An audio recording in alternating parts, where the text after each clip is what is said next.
Hola, que Dios te bendiga, bienvenido al día número 178 de nuestro plan de lectura de la Biblia en un año. Te voy a dar las lecturas para el día de hoy: Salmo 78 del 17 al 31, Hechos 17 del 22 al 34, Hechos 18 del 1 al 8, Primer Libro de Reyes 18 del 16 al 46 y Primer Libro de Reyes 19. Una vez más, Salmo 78 del 17 al 31, Hechos 17 del 22 al 34, Hechos 18 del 1 al 8, Hechos 18 del 16 al 46 y Primer Libro de Reyes 19. Vámonos directamente a Hechos 17. Me gustaría leer ahora sí un poquito más de la historia, porque me parece muy padre los detalles que Lucas imprime en este relato, ¿verdad? Dice: entonces Pablo, puesto de pie ante el concilio, les dirigió las siguientes palabras: hombres de Atenas, veo que ustedes son muy religiosos en todo sentido, porque mientras caminaba observé la gran cantidad de lugares sagrados, y uno de sus altares tenía la siguiente inscripción: a un Dios desconocido. Este Dios a quien ustedes rinden culto sin conocer es de quien yo les hablo. Él es el Dios que hizo el mundo y todo lo que hay en él, ya que es el Señor del cielo y de la tierra. No vive en templos hechos por hombres, y las manos humanas no pueden servirlo, porque Él no tiene ninguna necesidad. Él es quien da vida y aliento a todo y satisface cada necesidad. De un solo hombre creó todas las naciones de toda la tierra. De antemano decidió cuándo se levantaría y cuándo caería, y determinó los límites de cada una. Su propósito era que las naciones buscaran a Dios, y quizá acercándose a tientas lo encontraran, aunque Él no está lejos de ninguno de nosotros. Pues en Él vivimos, nos movemos y existimos, como dijeron algunos de sus propios poetas. Nosotros somos su descendencia, y como esto es cierto, no debemos pensar en Dios como un ídolo diseñado por artesanos y hecho de oro o de plata o de piedra. En la antigüedad Dios pasó por alto la ignorancia de la gente acerca de estas cosas, pero ahora Él manda a todo el mundo, que en todas partes que se arrepientan de sus pecados y vuelvan a Él. Pues Él ha fijado un día para juzgar al mundo con justicia por el hombre que Él ha designado, y les mostró a todos quién es ese hombre al levantarlo de los muertos. Bien, me encanta la manera en la que Lucas lo relata. ¿Por qué? Porque Pablo le está hablando a gentiles. Ahora Pablo está predicándole a gentiles. Si tú te puedes dar cuenta, la manera en la que se predica a los gentiles y la manera en la que se predica a los judíos lo hace de manera distinta. Cuando Pablo le predica a los judíos, empieza a hablar, ¿verdad? Desde Adán, Eva, de Moisés, los profetas, empieza a hacer citas. Es un poquito más específico, porque sabe el público al que le está hablando a gente que conoce la palabra de Dios.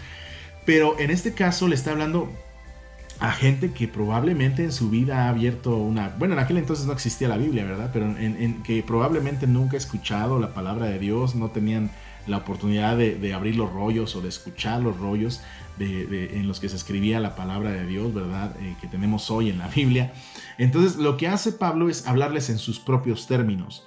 Les habla, ¿verdad?, acerca de la creación. Dios es el creador de todo, y Él no vive en templos, ¿no? Porque ellos pensaban que los dioses vivían en sus templos, ¿verdad? Y que sus dioses eran las estatuas que estaban allí. Y Pablo dice: no, nuestro Dios no es una estatua hecha por manos humanas, no vive en templos, ¿verdad? Él no es creación nuestra, más bien nosotros somos creador de Él. Él nos sostiene a nosotros, no requiere que nosotros le demos nada, ¿verdad? Porque ellos hacían sacrificios, ofrendas, llevaban cosas, ¿verdad?, para que sus dioses se alimentaran de su adoración, ¿verdad? En cambio, dice Pablo: no, nuestro Dios no se alimenta ni necesita que le demos nada. Al contrario, ¿no? Por medio de Él nosotros vivimos, somos y nos movemos, ¿verdad? Así que, hermano, perdóname, es que le bajé de volumen porque empezó a hablar el celular, ¿verdad? Entonces le habla en sus propios términos. Ahora, de aquí podemos aprender la reflexión del día de hoy, hermano.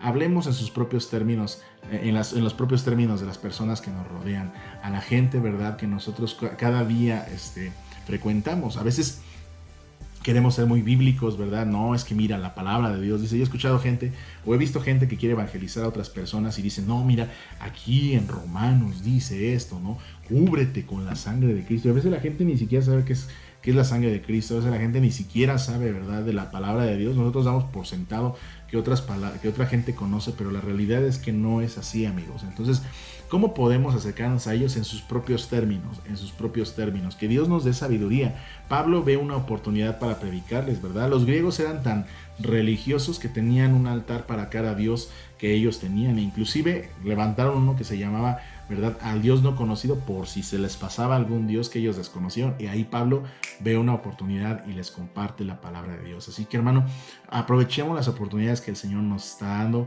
hablemosle a la gente de Cristo en sus propios términos, ¿verdad? Sí, es importante que una vez que una persona le entregue su vida a Cristo, pues empiece con un discipulado, empiece a prepararse, a alimentarse en los caminos del Señor, pero en un principio utiliza alguna cosa que te haga conexión, que te haga switch con ellos, ¿verdad? A lo mejor por ahí alguien tiene un problema parecido al tuyo y tú le puedes decir, bueno, pues yo lo superé de esta manera o aquella, ¿verdad? A mí me ha servido, por ejemplo, mucho esta onda de la ansiedad como evangelismo, ¿no? De repente hay gente que no conoce de Dios y me dices que no sé qué es lo que me pasa. Ah, mira, bro, a mí me pasó esto y yo lo traté de esta manera. Fíjate que la palabra de Dios, fíjate que la oración me ayudó muchísimo, ¿no? ¿Y qué es la oración? No, pues es hablar con Dios, ¿no? ¿Y qué es leer? Bueno, la Biblia la puedes ir leyendo, yo te puedo ir diciendo, ¿verdad?, en sus propios términos. A lo mejor Dios te ha permitido pasar por alguna situación. Aprovecha eso, ¿verdad? Algo que haya pasado, un divorcio, una quiebra financiera, una enfermedad, ¿verdad? Tú utilízalo y háblale en esos propios términos a la gente que te rodea, a tus amigos, a tus familiares. Aprovecha las oportunidades que Dios te va a dar seguramente el día de mañana, seguramente a lo largo de la semana. Señor, gracias por tu palabra. Señor, danos sabiduría como lo hizo Pablo. Señor, ayúdanos a hablarle a la gente en sus términos, Señor, en sus capacidades, Señor Padre.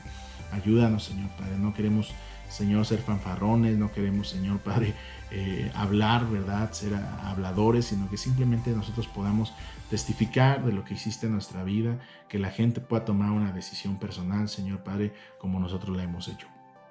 Danos sabiduría, ayúdanos a aprovechar las oportunidades en el nombre de Jesús. Amén. Que el Señor te bendiga, nos vemos el día de mañana.